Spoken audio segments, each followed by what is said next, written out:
Magandang araw mga ka-eyeball. Nandito tayo sa segment natin na expectation versus reality. Ang pag-uusapan pa rin natin ay tungkol sa salamin. Ang inaakala ng iba, kapag nagsalamin ka at ikaw ay may astigmatism, ay gagaling ang astigmatism mo. Ang totoo po dito,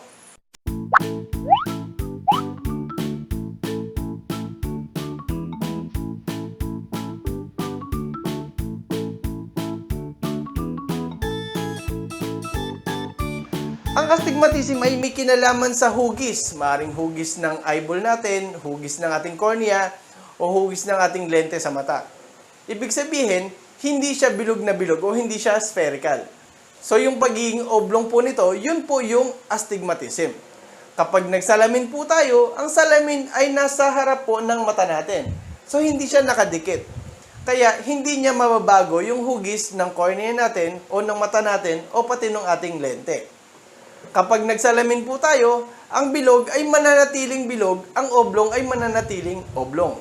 Meron po akong trivia para sa inyo. Meron tayong tinatawag na orthokeratology. Ito yung parang brace, kaso nga lang sa mata. Merong klase ng contact lens na nilalagay sa mata natin dahil ito ay matigas at nakasayad sa ating mata, meron siyang kakayanan na medyo ma-alter yung shape ng ating cornea. So, kung meron kang astigmatism, merong chance na mawala po ito. Kung interesado kayo sa orthokeratology, mag-message po kayo sa amin para mabigyan ko kayo ng referral dun sa kakilala ko nagpapakadalubhasa sa larangan po na ito.